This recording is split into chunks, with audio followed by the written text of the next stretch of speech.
I pledge allegiance to the flag of the United States of America and to the republic for which it stands, one nation, under God, indivisible, with liberty and justice for all. The mission of the Harrisonville Cass R9 School District is to achieve excellence in education.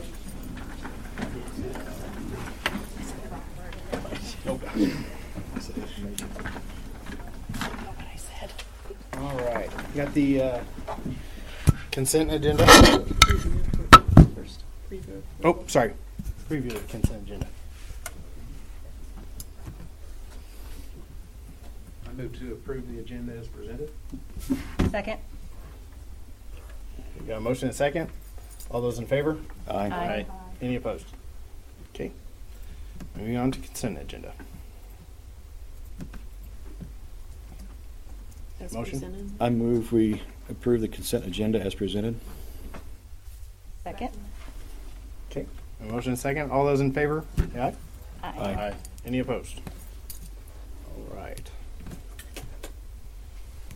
We are skipping student recognition tonight Yes. due to Yes, weather. well done. We have no audience delegations. Donation acknowledgement. Per Board Policy KH, the administration hereby reports to the Board of Education the receipt of a donation of 10 sets of EMT pants to the EMT program at the Cass Career Center from Chief Louis Young of the West Peculiar Fire Protection District. They are valued at $45 each for a total of $450. The district is extremely grateful for this donation. Thank you. Very Great good. deal. Excellent. Okay. Do we have the initial No, date? we Okay. canceled him to, or postponed, not canceled, Postponed. but postponed. He Deal. was working, I believe, some Accident. restoring electricity and things tonight. Mhm. Oh, fun. All right. Chris with the MSB delegate report. Well, we'll make this a fast meeting. The last week was the annual MSB Legislative Forum in Jefferson City. Been to that a number of times. I had plans to go, and we had a family emergency come up, so I didn't make it. So my update normally would be about what we talked about. Sorry, I just couldn't make it. I hope it was a good one. And we can move right along then, unless somebody else knows something that I don't. It was much the same. The discussion centered around. Oh, did you go? Well, no, but I got reports as well. Was centered around the discussions of school choice, voucher system. That's really where it's all is right now. So, but nothing really is moving on this right now at this point. So, And the State Board of Education still doesn't have a quorum, right? no, they don't, and that's probably So there's not pushed a lot going down. on There's just there. not a lot going on there. All right. Assessment and evaluation of district programs. Revenues recorded for the general fund and the special revenue fund are just a little bit over 6% greater than those of FY17.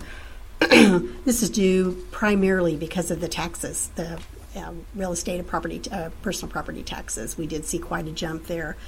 The total 2018 current receipts for 2017 assessment is $7.6 million, which is approximately $530,000 more than last year.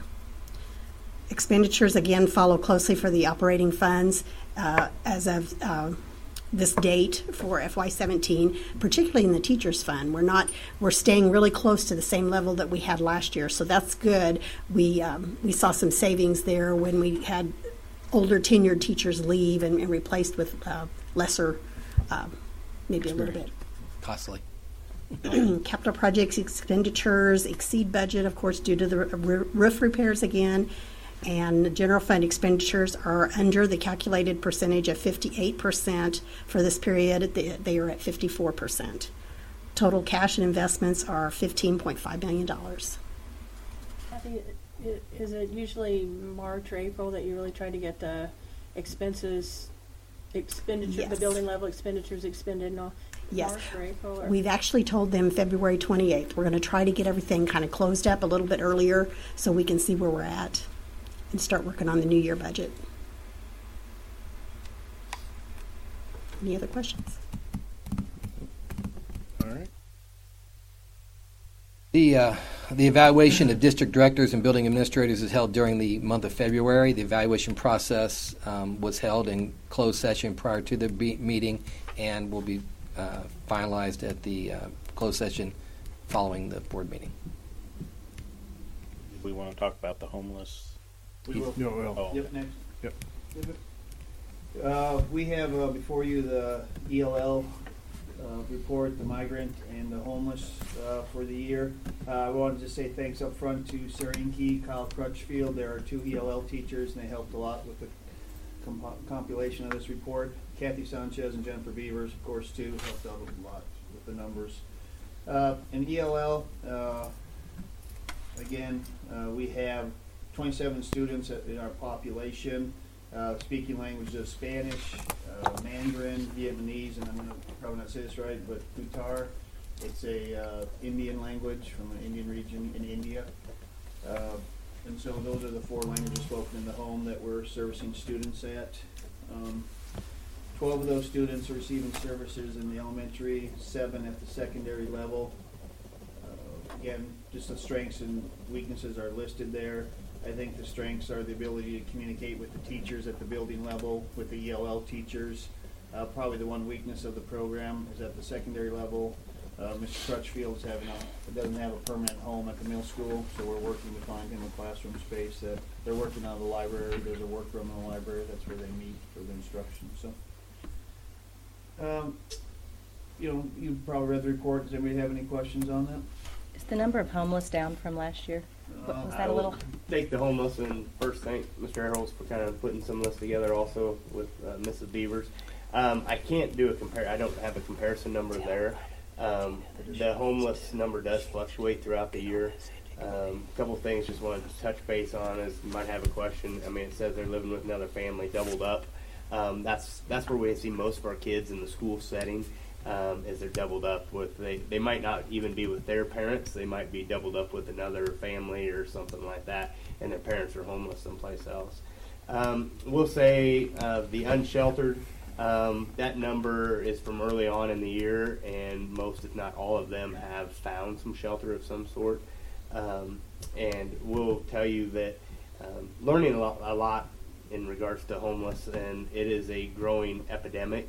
And it's growing in Cass County. There's actually a Cass County coalition that's meeting monthly, kind of started, spearheaded, I think, by city councils and then law enforcement of trying to deal with homeless on the street.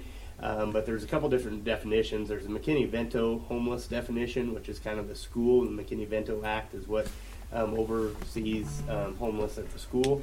And then you kind of have your HUD homeless definition, and they're kind of different. But that coalition has a lot of people at the table, has law enforcement, has schools, has multitude of agencies, including ministerial alliances from the communities in Cass County. So there's a variety of people at the table all the time. The goal is just to kind of awareness, understanding those 2 different definitions and what that, because a lot of times when we think homeless, you think of the person walking on the street and not necessarily the kid that's doubled up into another house. So understanding some of that and giving law enforcement some tools of which agencies to contact so that we're not arresting homeless all the time. So those homeless that might be on the streets could potentially be a parent or a family member of those that are doubled up. So there is a kind of a relationship there. So numbers are up and down. Did you say you did have comparison? Yeah, I did. Homeless for the last 3 years have been 151, 159, and 153. So we're it's in the ball. standard. And same with the ELL. 3 years ago we had 33. Last year we had 24 identified, and this year we have 25. So. And do we have kids that are unsheltered right now? Don't think there's anybody right now. If so, Ms. Beaver, social worker, is involved with that and helping through that process. But that's ever changing. I mean, it's regular, and that is one of the weaknesses of the program with 153. These are high needs that are needed, and we have many things in our community, and Bright Futures is one of those that is helping students in need and families in need. But getting to all those and understanding that there's good communication, that's a strength when people are checking in, and there's some new online check sheets so families can fill those out, questionnaires that will get them in the system per se to start finding resources to help them. Number one thing is you think, well, they need to find a job and then they'll get a house. They need to find the house first because if you don't have the house, you can't put anything on the application. The housing has to be a part of that. So student homelessness is a little bit different, but definitely related. So I see it as a concern. Though our numbers are probably rather stagnant, staying about the same, I think the homeless as a concern in our society and in our community is ever growing, and something we need to continue to look at of how to meet those basic needs for our students so they can be successful in the classroom. Because if they're thinking about where they're going to live, sleep, or eat, they're probably not thinking about reading at the third grade level or Algebra 1. Jason, I had a question. It says that we've had 50 homeless students withdraw from the district this year, but the numbers have stayed the same. So does that mean 50 more? Yeah, I mean, it's a very transient population, so you're always going to be up and down with that. The sheltered ones, I understand doubled up with and without family. Sheltered would be. Hope Haven. Oh, okay. All right, so living with their family, Hope Haven. And then my other question too is, and I don't know that we're required to, but I'm just curious, is it K-12 or are you including those adult students that we have, like 20 to 30 adult students we have?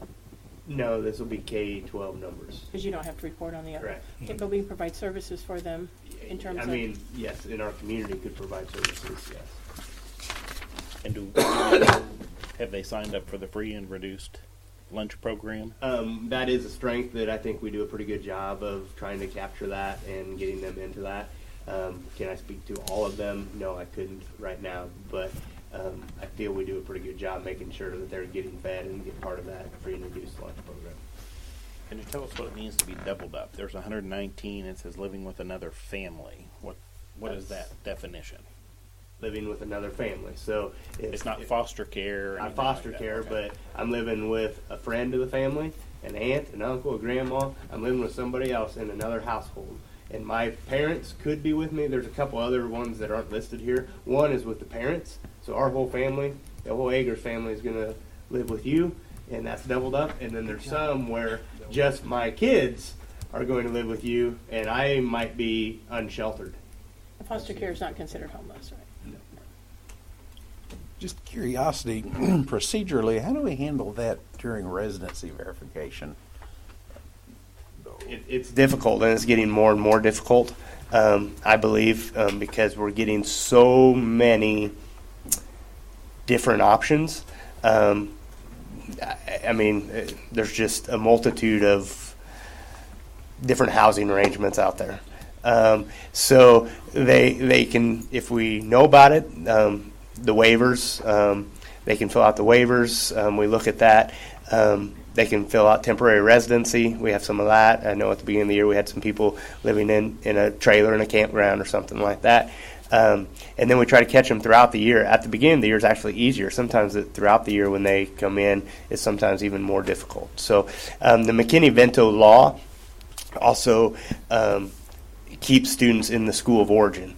So if we have a student that is a Harrisonville student, they've been going to school here for 5 years, but they're homeless, and they move to Garden City, the McKinney-Vento Act will bypass all the residency laws and help keep them in Harrisonville. So then we have to work transportation issues out so that kid isn't moving everywhere.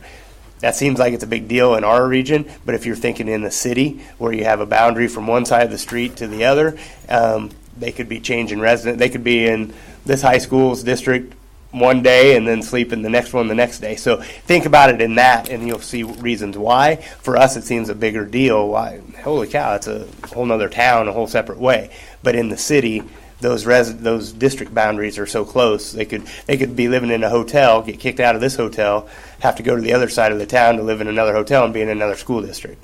And so they would be moving all the time. So that's the reason why the McKinney-Vento Act is in place. And I believe, too, in the enrollment packets, there's you can be identified as homeless. So the registrars are working with Ms. Beavers right away when that paperwork gets turned in. So then they're on top of it right away. Thank you very much. That was very informative. It's sad that there's this name. That's very heartbreaking, actually. All right. Moving on to appointment of board member to the District Safety Committee. And we talked about I have a district safety committee, and there was expressed interest in appointing a board member, so we're asking the board to appoint a member to the district safety committee. To amend the motion to make it 2. There seems to be 2 board members on other committees. Don't see why this one needs just 1. I think one would be sufficient, but I think we've What's the got purpose of the committee? I mean, of the board members being on there, I guess would be the question. We've got several committees, don't we, that we have a board liaison? Do we? like public We have some, foundation, yeah. school foundation, there's just one. Yeah. We've got some like wellness that have 2 though. So Attendance has 2. I don't think there's a magic number. It's your.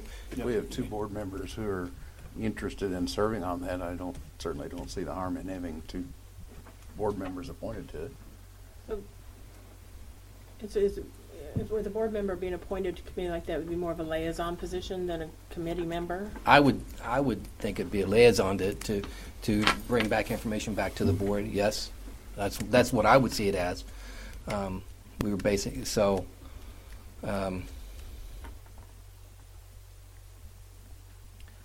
That's up to you guys. I'd like to. I think Tina would be a great person to be on there with her background and her We interest. need to address whether we. Are going to put it 2. Well, who wants to do that? Can I assume that you're interested as well? Sure, yes. How about if I make a motion to appoint Tina and Bing to the safety committee? How about are we going to call them liaison members on there?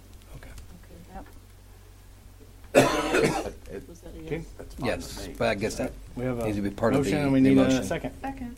Can you read the motion, please? I'm not sure I could, and I made it. Just a second.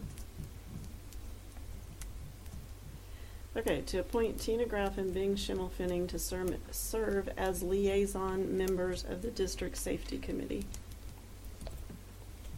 Okay. We have a motion. We have a second. Let's see, Chris made the motion. Nancy, second. I seconded. Okay. Any further discussion? Okay, motion and second. All those in favor? Aye. Any opposed? Okay. 2018-2019 district calendar. The district is asking the board to approve the 2018-19 school calendar as presented.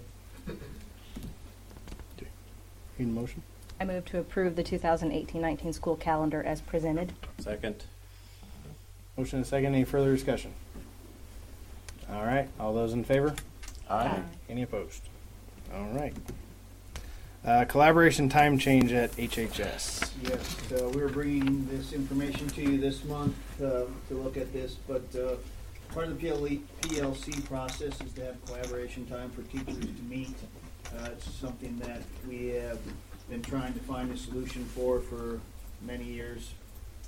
Patrons in surveys have responded that they don't want a early out or late late dismissal. Oh, late start. And so, in that regard, so we got creative. But at the high school, we would dismiss on Thursdays at 2:23, 1 day a week, to create that collaboration time from 2:30 to 3:30. And so then we would ask for that change, but also then we'd start 5 minutes earlier to make up for that in the minutes, so that we're compliant with DESI's regulations. I just had a question. How did starting 5 minutes earlier each day make up for that? Because that doesn't equal an hour, so I didn't understand how that. Yes, good question, because right now we dismiss at 2:50, and so if you dismiss at 2:25, roughly 2:23, 25 minutes would bank that up for that time. Okay. But now the collaboration time on Thursdays, teachers will stay from 2:30 to 3:30. So that's where they get that half hour to make that up. Okay. And I'm sure you've worked out all the bus situation with the double busing and all that. Working on it, yep. You continue to, and I'm sure the first few times we run it, you know how things go, that it'll be a little chaotic. We'll work the kinks out. We'll try to do everything we can up front to alleviate that. Do you project any, obviously there'd be schedule changing with the buses. Do you project any change in contract rate because of this change? Really, the only change is that they're going to pick up at the high school first that day instead of the middle school. And so there won't be, they're still running the route. They'll just go to a different school on Thursdays to pick up the high schoolers first. So the schedule. Yeah, they charge per route. So Okay, so With but the the middle schedule school change won't proposal- require additional routes or additional. No. With the middle school proposal and the high school proposal and some potential changes at the elementaries, all that is in transition right now and being worked through. Nothing isn't at a spot where it can't be worked out. I mean, we've been having conversations with Wanda, but all the details aren't finalized yet, exactly how that will look. But nothing will come with an extra charge. That's what we're trying to work within the existing time we have right now. How's the feedback from the teachers? They like it. My staff loves this idea because right now they meet in the mornings before school, and I was in the classroom 17 years. That time before school is a busy time trying to get ready for the day and ready for kids. This is protected time in the afternoon after the kids are gone where they can actually sit down and collaborate without having to worry about kids coming and the day coming. So. And my one question to Dan, and I appreciate you getting back with me too, was is it going to work for our coaches that have to leave early for coaching events, sporting events? Yeah, we'll have to accommodate those, but yeah. The expectation will be when coaches can be there, they'll be part of it. Getting time for collaboration is key. It's important for the whole PLC process, and we have to. And I kudos to everybody for working this out, and the faculty stepping forward to see a problem and address it. We have to get creative in how we're creating that collaboration time, so they have quality time to have quality discussions in order for the PLC process to move forward. So again, this is information this month, but if you have questions as you read through it or think through it, feel free to reach out, okay?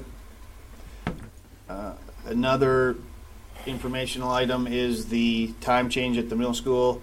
Mr. Grantham asked if he needed to be here tonight. I told him, stay home, because again, this is information this month, and then we'll come back next month. But middle school administration is proposing a time change to the bell schedule for the next year. Currently, the schedule is 7:30 to 2:37. The proposal would change that to 7:58 to 3 o'clock. I think most of us have heard that the research of school starting a little bit later is better for kids anyway. But also they're going to start their day going into a homeroom setting. So the kids will report to a homeroom. So then that they can, the homeroom teacher can look to see how if they have any homework to get done, where they're at on, maybe they need to do a makeup test or things of that nature. So it gives them some time to work on the RTI a little bit there. But a change with that too is that Chris and his staff want to go from 3 lunch shifts to 6. So 3 lunch shifts of 200 people, 200 kids, you can imagine at the middle school, to now within the schedule they can go to 6 of 100. It's going to make a big difference, and that lunchroom is pretty tight the way it is.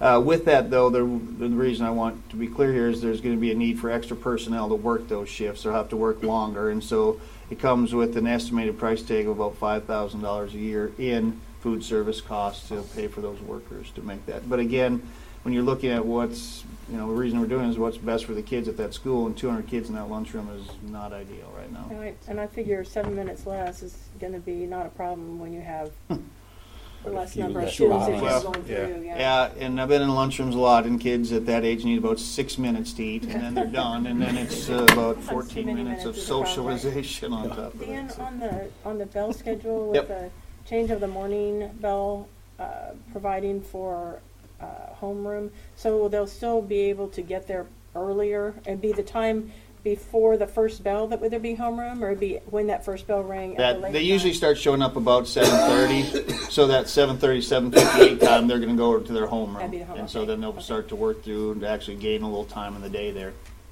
That was my question. Yeah, students show up pretty early at the middle school and high schools. It's crazy. Probably a lot of parents that go to work. Yep. Too. So again, read through this. If you got questions, reach out to me, and then we'll be asking for a vote on it next month. I do appreciate the phone call on these. Yep. All right. HHS course offering changes. Again, this is information, but Mr. Wiegers and his team have been working hard on how to improve student learning. I'll just tell you what the changes are, and if you have specific questions, of course, he's here and he can address them. But one is we're going to look at moving physical science to the freshman year. Currently, it's taught at the sophomore, junior year, correct? Mm-hmm. Yep. Currently, we have a class called Algebra A, which feeds into Algebra B. We are going to just have freshmen start with Algebra 1. And you can read, and you have seen this, so you've read before. We're going to add a personalized learning for Algebra 1 class. I think Mark will be able to explain that a lot better, so we'll wait there. And then the other changes, we're going to begin offering online and dual credit classes and dual enrollment through MCC. It's a chance for kids in high school to start earning college credits at a reduced rate. Right now, we don't really have an online presence for that. Mr. Wiegers and his team have created it's going to be a lab monitored by a teacher, so it won't be extra cost. The teacher's already here, and kids will sign up for, we'll say, online literature, college lit, and they'll take that class online, and MCC will give them credit for it. Of course, they have to pay for that credit, but it's at a reduced rate versus what it costs when you get to UCM or MU. You want to qualify the difference between dual enrollment and dual credit? Sure. Dual enrollment would be for certain students, junior and above, that meet scholastic qualifications. They could apply to actually go to MCC for 3 hours of the day, a 3-hour block, earning up to 9 credit hours a semester. That'd be pretty aggressive for a high school student, and we'll explain that to them. They could maybe take 2 classes and then go to study lab up there for the other one. And then they would come back in the afternoon and then be back at the high school and carry on with their high school credits that they need. Well, dual enrollment, they're getting their high school credit and their college credit. Correct. So we still get $88 on Yes. that We do. for the Yep. 3 hours? We do. And then the dual credit, if they're doing it in that hour, are they getting high school credit at that time, or is it more of an off hour? Actually, the online classes offered through MCC are classified dual enrollment, because if it's taught by a university professor, it's a dual enrollment class. You have to get credit for So both either option, they're going to be getting their... Right, they're not going to be missing out on the credits to graduate. They'll be good there. The beauty of that is ultimately we could have students, albeit a small number, but we could have students that could conceivably receive a high school diploma and a 2-year college diploma their senior year. Or working real close towards it. And there's a thing called the Core 42, is it? That universities now, in public universities in Missouri, if these classes are taken, these Core 42 credits at a community college, they have to guarantee that they'll transfer to their university, because that used to be kind of a sticking point with some of the universities that, we're not going to take these classes. It's a junior college. But now the legislation has passed this Core 42 initiative. So if you take the right 42, they're going to transfer. So like it was just said by Frank, you could go to a public university in Missouri and have 40 credits down, and have to pay less money and be there less time and incur less debt. And I think I read this in here, but the tuition cost still is a cost the student pays, so the family pays the cost. Right. At a reduced rate, it's $92 a credit hour right now for our students. Even for out of district? Yep. If it's online, is it considered out of district? Or is it based on where their family lives? Because based on where they live. Okay, Yep. so they'd be Harrisonville students, so they'd be out. Right. And I know there's probably a question about the other one. I just want to finish up on that one too, that we are even exploring the opportunity of a dual enrollment at Summit Tech Academy. It's kind of the shining star up in Lee Summit, if you've ever heard of it or seen of it. They offer like cybersecurity, this finance mixed in with technology class. It's pretty impressive. And it would just be, for starting out, probably 1 to 2 of our students that just is off the charts, that wants to go pursue that and has the work ethic to do that, because it's pretty rigorous. But we're going to present it, and we're going to start partnering with them too. And one thing about all this is, again, I know the Career Center is important to us too. We're looking at this as options. These are things that the Career Center doesn't offer currently that they would go to. Like Summit Tech does offer nursing, but we've told them when they come down to promote their program, just don't even talk about that and delete that from the literature, because we want our students that go into nursing to go to the Career Center. So we feel it's going to be just, again, trying to give opportunities for the kids that are in high school to start working on their career path. Questions for Mark, though, about the other programs, too, that we said? I just wanted to thank the teachers that volunteered to go to Liberty and just help the kids figure out how to do math. I mean, I really appreciate that math. So thank you. I appreciated that you're involving teachers in those decisions, and because that helps with their buy-in, and they have a big role in it. So. In that regard, too, Michael Culpepper and Tyson Miller are here from the BLT team, and it's not good conditions tonight, and I know they've said we told them they didn't have to come, but the BLT has been involved in this process, hasn't it, guys, as we've gone through all this? So, I mean, it has really been collaborative in nature that way. Thank you. Thank you. One of the things that you might remember to make sure that the communication to the parents when they're freshmen tell their parents nothing. And will happen for the next 4 years. That's just the way they are. Seniors don't either. St. Chad doesn't get much better. No, I know. And so when they graduate, it didn't get much better either. But you really want to emphasize for them to go ahead and pay for the college credit as they go, even though it is at that time $90 for a class. When they get to college, it's cheap. Very cheap. Can we speak to that real quick? Because we've set up a night to talk to parents. You want to talk about that a little bit? It sounds really, probably we're going to have a rock concert, but it's really talking about... Well, good, then a lot of people will come. Yeah, exactly. Placement, dual credit opportunity. So Wednesday night, February 28th, we're going to have an APDC night in the AC, and we've invited current 8th grade parents all the way through juniors to come, and they're going to get all the information about advanced placement classes, dual credit, and dual enrollment. That's awesome. Good. Right, because Those that already it's been notified, and we'll continue to. Hey, come on! Don't forget about next week. And you just had an 8th grade orientation night, right? The parent night's already happened, and I guess that go pretty good. Yeah, he's going up. Patch house. A little bit about our PTA dual credit program already with 8th graders. So that's awesome. Good deal. All right. Good turnout. Good. All right. Well, thank you. All right. Moving on to tuition rates for 2018-2019 school year. Yes, the recommendation is to approve the district tuition for uncredited school district tuition and CC tuition rates as presented. Tuition for East Lynn Elementary School District is currently $7,461. The administration is seeking no increase for the 2018-19 school year. Tuition for students from unaccredited school districts would be $9,887. Again, we would keep that the same. And tuition for the Cass Career Center sending school is currently $2,900 for consortium members and $3,400 for non-consortium members. And the CCC is also seeking no increase for the next year. So basically, no increases for next year. I move to approve the district tuition, unaccredited school district tuition, CC tuition rates for 2018-19 as presented. Second. Just curiosity, do we have any unaccredited districts now in the area? No. Okay. Not right now. Yeah, well. Any further discussion? All right, a motion and a second. All those in favor? Aye. Any opposed?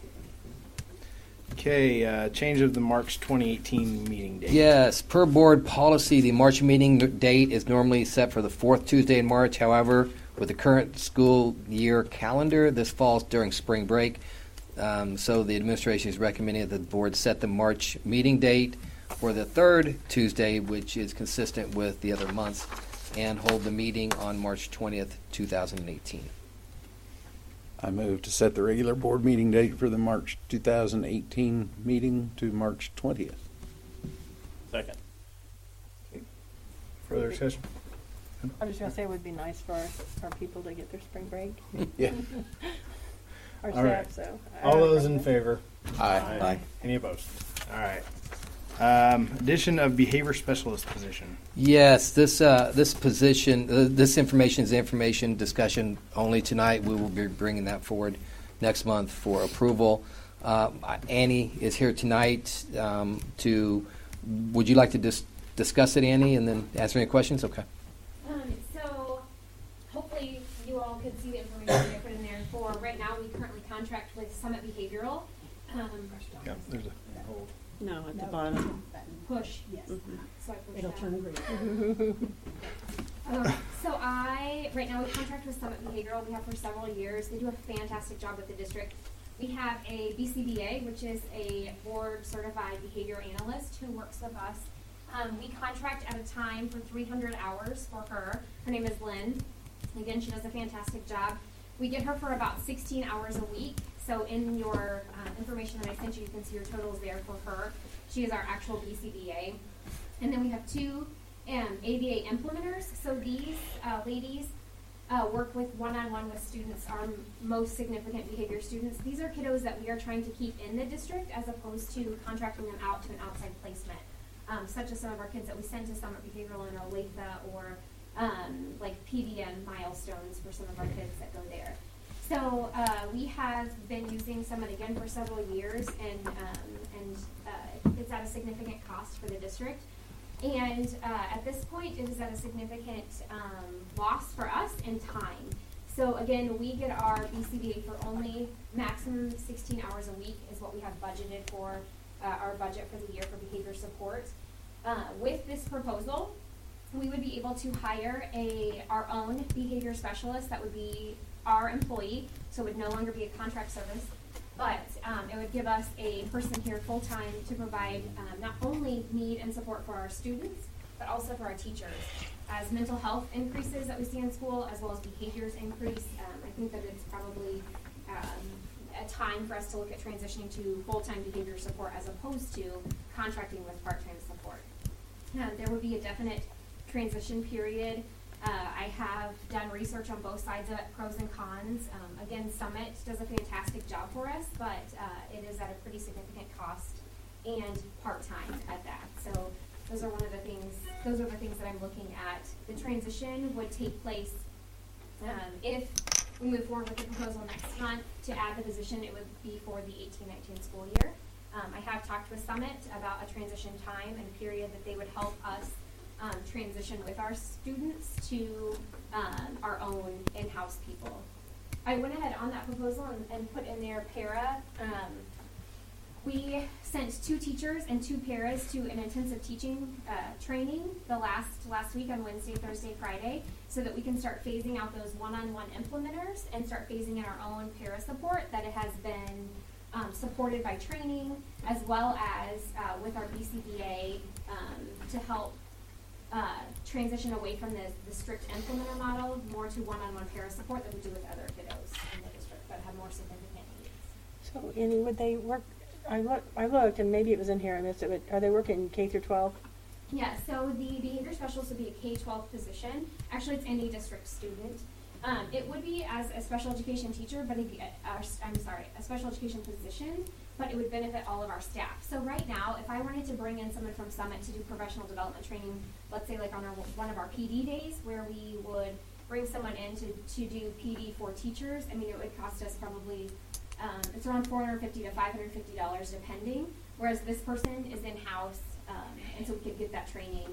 I just feel like it's going to be a more proactive approach instead of reactive to behavior. We're proactively addressing it as opposed to waiting until the kiddo hits here before we can call in our BCBA.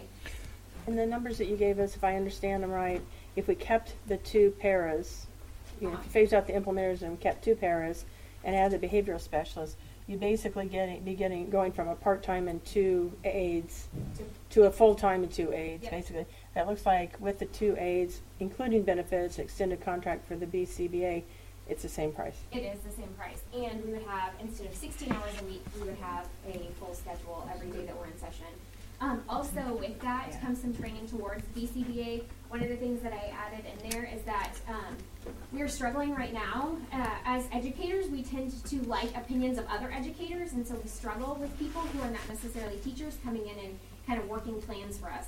Again, our relationship with Summit is fantastic. They're fantastic at providing services, but they're not teachers. And so another benefit to that, opening it up to the district, is that if we have teachers who are interested in going into behavior specialty, then I would definitely like that option, and then provide an incentive to help them with obtaining the BCBA. It's a significant amount of coursework, and with that, they have to have like 1,500 hours of supervision with a certified BCBA.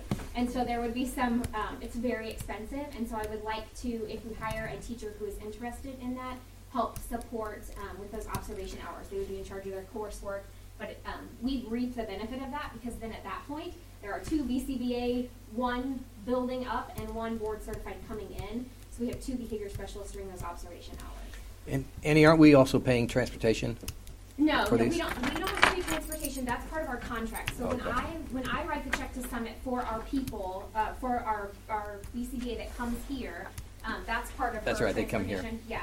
Now our kids that we send out, yes, Yeah. absolutely, we pay a lot of money. So the cost of their transportation is built into the contract currently? Yes, Okay. but we are billed for those hours. Right. So when they're driving here, that goes towards our But to hours. piggyback off on that, Frank, if this were to move forward, we could gain some windfall in transportation of being able to keep some of our kids in district instead of sending them out. Right. I mean, tuition and the busing is Yes. astronomical. So I have big dreams, and this is just a little first step in the big giant dream. But one of the things that we want to work on is that right now, in all honesty, I don't have the support for teachers to get kids to come back.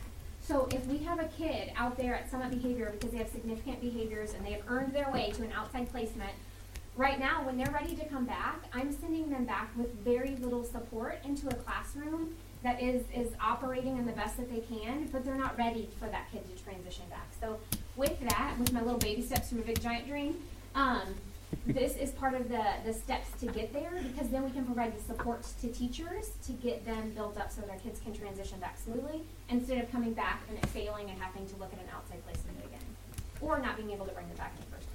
I very much appreciate your big dream. I like it very much. I got a big dream. So, I know the answer to this, but for the benefit of everybody else, what's the availability of this highly qualified position? That's my next question. Okay, so you mean like where are we gonna find these people?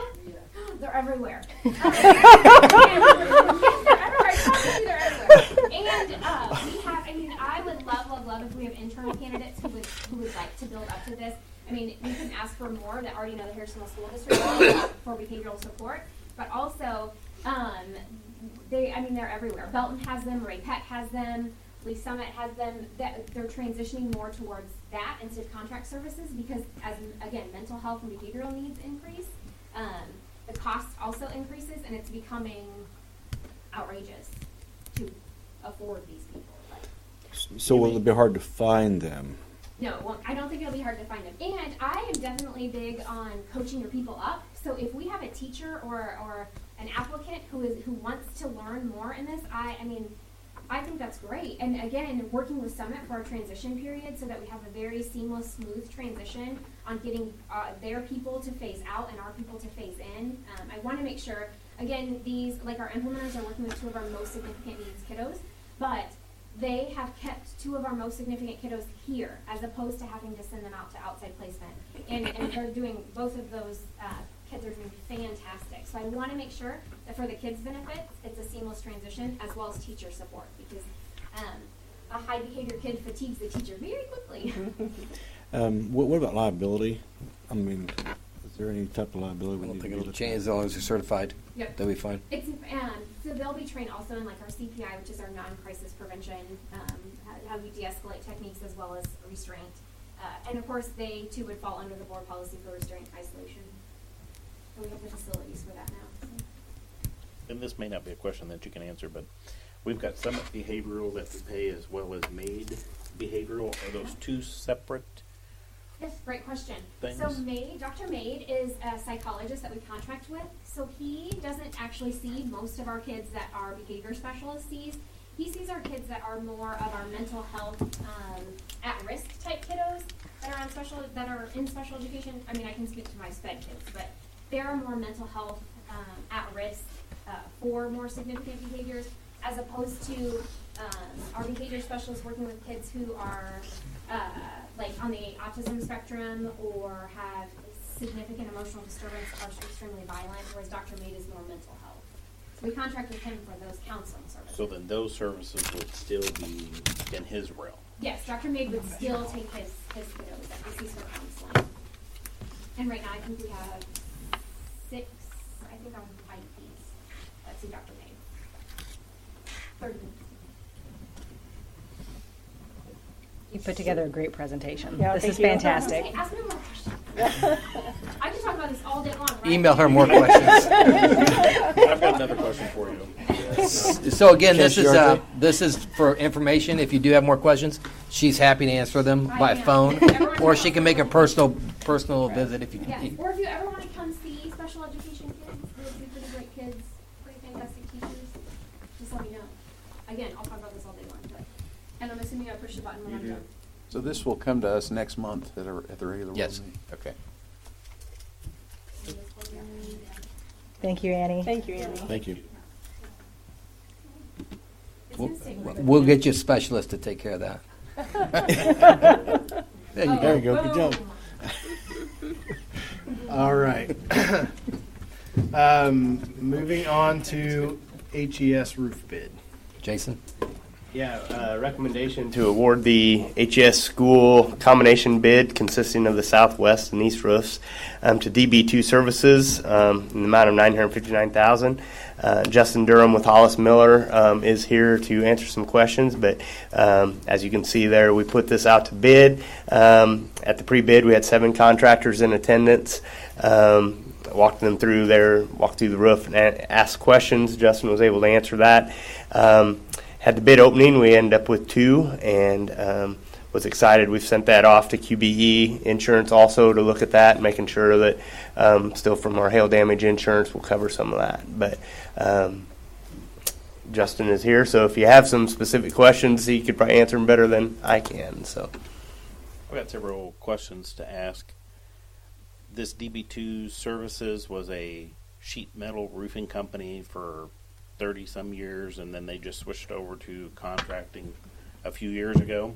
What makes their product or their services or their ability to fix the roof better than Septagon, who's been around for 70 years, has patented technology and things like that?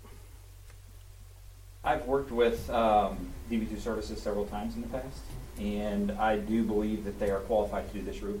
So all the contractors, so whether it be Septagon or DB2 Services, have the ability to bid on several different manufacturers' systems to be put over the existing metal roof. And so Septagon chose to use one, and DB2 Services chose to use a different manufacturer. So we allow the contractor to make that choice on what product that they provide. And the way they usually do that is they get in contact with manufacturers, they look at our specifications and our drawings, and then they find out which system would best benefit them. So they look at the economical value, right? So what can best meet our specifications, but then what they can do at the best possible price.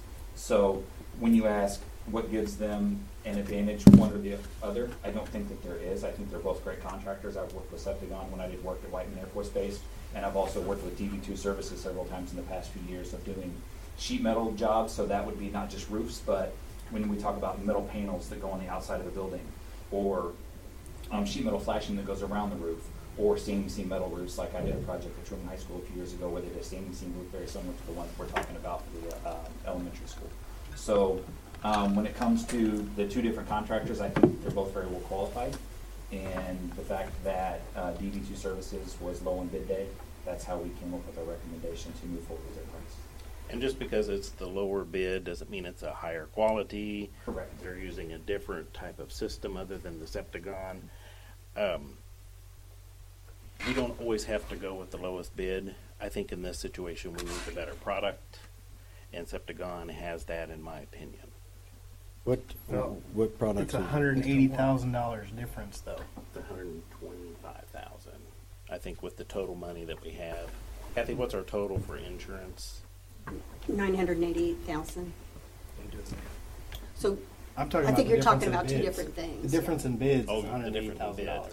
I'm talking about the fact that we have a certain amount or pool of insurance money, and that can be used to get a better product versus trying to come in underneath a bid or take a lowest bid. I think the difference in what we've got. And what is it that, based on what this gentleman said, what is it that makes you think that the other one is a better quality? When he's just, I mean, he's told us why he thinks it's equal quality. I'm just curious why you think it's not as good of a quality. I've done some research on the companies, both of them, and looked at several of their videos and the process that they use and the products that they have. Septagon has a patented product that they use that does not leak by the way that they put it together, called the Butler MR24 Ridge system. That's the product they would use on this? It's very similar to that. I think that's we've got to get this fixed, and I beat this horse till it's dead. The roof has been repaired I don't know how many times. We follow your recommendations for these things, and we're back repairing it again. It's costing more money. Let's not necessarily go with the cheaper bid, but let's get this problem fixed. And if it has to take a little bit more money, then I think that's what we need to do. Do you think there's any reason to believe that the lower bid in this case would not equate to a fixed roof that's repaired as? No, so when we put our specifications together, we do our homework to look at the different systems that are available, and we qualify those. So in our specifications, if you look, you would see MBCI, who is the product that DB2 Services proposed to use, and you would also see the Butler system that Septagon proposed to use. So when we initially did our homework, we felt that both of those would provide us with the quality of roof system that we would need in order to meet our warranties, our leak issues, to fix everything that we needed to fix. Because I agree with you, we need to fix this and just be done with it. So is it a metal roof and just the way they put the things together? Yes, That's so what what we have proposed to do, and we did this for a couple different reasons. So we're going to put a metal roof over the existing metal roof. So what that does is that allows us to use the existing roof to stay as watertight as it is for the building so that we can continue to do work or start to do work as soon as possible. So the other option would be to wait till the summertime and then remove the existing roof and then to start work. So we're trying to buy ourselves a little bit of time in the spring. Now we will be only working second shift and on weekends so that we're not working during school hours. But during those daylight hours from 4 p.m. until 8 p.m. in whatever it is, May, June, before school actually gets out, we will be starting this process, which buys us a little bit of time, and I think that had an effect on our price as well. Will that create a dead air effect in there and cause issues with mold or anything like that? So the way that the roof systems are vented, they actually work well together in this situation. So these roofs are designed specifically to do that metal over metal is the technical term for it. So these systems are designed specifically for that. The Butler system and the MBCI system are both made specifically for this occasion. Is there a performance bond required in this? Yes, we do have performance and payment bonds that will be required by either contractor that you guys select. And what sort of warranty do they? We have a 25-year finish warranty and a 20-year no-leak warranty on the roofs. So that means the finish warranty is the paint that they put on the roof system. It won't peel or crack or have any issues for 25 years. And then there's a 20-year no-leak warranty that fits for the roof. And was a list of references or past jobs given with the bid project of jobs? Yes. So as part of the bid process, we do ask that they acknowledge any addenda that we have, so any questions that may come up during bidding. We ask for a bid bond, which makes them stand behind the bid that they give us, and then also a statement of qualifications. And in that statement of qualifications, yes, it gives us a little bit of their financial history and their stability, and then also some past projects that we can go back and reference. And so you've checked out both of their past projects? Yes, and knowing both of the contractors, I felt comfortable with either one being a good contractor for this project. Yes. So the warranty requirements are the same Mhm. for both? So, okay.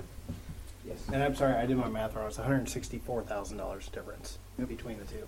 So if we went with the next highest bidder, it would be $164,000 higher. So do you, off the top of your head, do you 165, remember sorry. previous jobs? Could you throw out some projects that we would recognize from these companies? Because this is a pretty substantial job. Probably, I don't know that you would recognize them. I did, so the last one that I did was standing seam roof and metal panel on with DB2 Service, so this was about a year and a half ago. We did a project at Truman High School where we did a concession stand, press box, a building for them to play their football home games there. DB2 Services did all of our standing seam metal roof and our metal panel on that project. We also have DB2 Services on some new elementary schools that I'm doing in Shawnee Mission, so they have metal panel on the walls and sheet metal coping and things like that around the roof, which is the metal edge that you see, the gutters and the downspouts and that kind of thing. But they're not doing the roof. No, it's a different type of roof. It's not a standing seam metal roof like this. They're doing that, but they have a different company that does that system for them. It's called Delta Services. For Septagon, I was able to use them several times in my past. We did a lot of work at Whiteman Air Force Base. Don't know if you guys are familiar with it, but they have standing metal seam roof on all of their buildings on base. So it's just a brown metal seam roof, Right. and they've done a lot of those projects. So is this roof going to be a standing seam? Yes, it is. Yes, it is. Very similar. When you guys drive by it in 6 months and it's done, it'll kind of be hard to tell the difference between what was there and what's new because we wanted to continue to have that same look. So that's what the roof is now that doesn't leak. Is it standing seam, the roof part is that's there been now fixed? that leaks is a standing seam roof. But the part that doesn't leak, what is it? Because I know part of it's been fixed. Standing seam. Yeah. And So then there's areas that do leak. Right.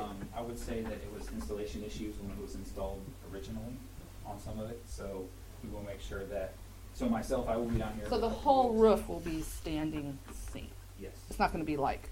Now, over the gymnasium, you will have a flat roof that's a different type of roof, and then there's the classroom addition that's next to the playground that will be a little bit different type of roof too. They're flat, so we call those a modified bitumen roof. So they're a little bit different, but the remainder of the building, the existing, what I'll say the original building, will also be the standing. So is there no leaking issues with the flat roofs? Are they all? There is not. Those are all in pretty good condition. You were about to say you will be down here, and I. Yeah, so just to make sure that the installation goes like we wanted, whoever you guys select, doesn't matter which one. Myself, I will be down here every couple of weeks to meet with contractors to make sure that they're doing things the way that they should. And then we also have a third-party inspector that's completely independent that will keep myself and whatever contractor, they will hold us accountable to make sure that everything is being done the way it should be done. So either one that we choose, we will make sure that we police that process very closely. And so in the end, Yes. the warranty covers 20, 25 years.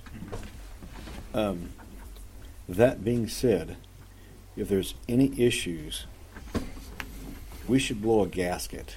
I'm just telling you up front, we should blow a gasket because there should be no water coming in, period. And so that if there is, there's going to be some gaskets blown. I'm just telling That'll you. come back. I will come back and haunt you. Just saying. I'm alive in 20 years. Okay. Because I've just got 2 more months left, so. But it is 56 days, Chad. Yeah, 56 days. I'm sorry. Yeah. Yeah. Here. Will there be any sort of time? Is there a time frame for this contract to be completed? Yes, we do want them to be done before school starts. And then is there a penalty phase if it's not? So what we have in there is what we call liquidated damages. So we give them a certain amount of days, minus some weather days here or there, if we run into a bad stretch of weather. But it would be $500 a day per calendar day if they go over their allotted time. So there will be a penalty if they delay and they don't get down here, they do not perform the work. Yes, there will be a penalty that we can then go back to the contractor and collect. So like your firm will be keeping track of the days that they're working. Yep, so part of our process that we will be watching them on is we will ask for daily and weekly tickets, which what those will tell us is how many guys they had working, what work was accomplished, and then where they're at in their overall process. So yes, we will make sure that they're doing what they're supposed to do. And the prevailing wage. Yeah, it is a prevailing wage tax exempt project. So all the bids that you see, the monies that you see there were for second shift and overtime, so weekends, right? And then it also had all that prevailing wage piece in there. So when we get a payment application, before I can approve that and send that to Kathy, I have to make sure that, one, it's correct, that I agree with the amount that they're asking to be billed. And then 2, I have to make sure that they have all of their certified payroll, which is that information, and then a lien release, just basically saying that they won't come back to the district for any unpaid monies at that point. So, yeah, we'll make sure all that happens before we release any payments. Can you clarify a point that you made, something about the roof for DB2 services, they will have somebody else actually do their Delta? That was a job that he was talking about. That was just a different project. So Okay. DB2 Services will perform all the services here. So they're not going to farm it out to somebody else to do what we need them to do? That is correct. This Okay. will all be done. I just through wanted DB2 that clarified. Okay, thank you. Okay. Need a motion? I move to award the HES school roof combination bid consisting of the south, west, and east roofs to DB2 Services in the amount of $959,000. Second. Okay. Motion and second. Any further discussion? Okay. All those in favor? Aye. Any opposed?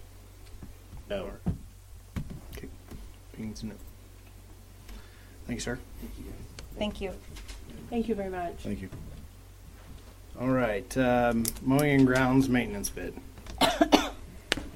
Yeah, I have recommended action to award the mowing and grounds maintenance bid to Excalibur Contracting for a term of 1 year with an option of 2 renewal periods. Again, we advertised for the mowings and grounds services in January. We had a pre-bid with 2 interested bidders and received 2 bids on that. We're looking to continue the mowing services as we have done. We rebid that, adding some of the fertilizing, spraying, and some of the other services. And having some multiple conversations, our maintenance has been trying to keep up with that. It has been difficult for our maintenance with some of the other maintenance things that we've had people doing and just moving through that. Haven't felt they're at the quality that we want to keep them, especially some of our athletic playing fields, and making sure that they're kept safe. So in talking through this process and looking at the budget, felt like we could do this with potentially one company is what we were hoping to, that we could oversee but make sure that they're doing all the fertilizing. We would still do some certain areas and some spraying here and there, but it kind of gives all that grounds to one company, one person kind of seeing that, so they know if they've sprayed their weeds and then it's time to mow, that type of philosophy. So we would still purchase the equipment and materials.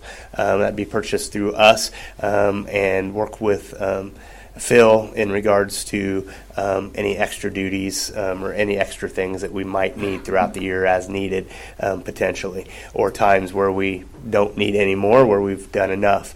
But we also wanted to kind of look at our soft landscaping.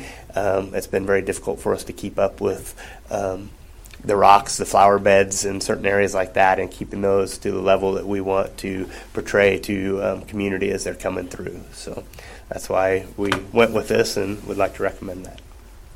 Can you talk to me, Jason, a little bit? Why these? We need I'm sorry. first. Go ahead. We need a motion first. I move to award the mowing and grounds maintenance bid to Excalibur Contracting for a term of 1 year with an option of 2 renewal periods.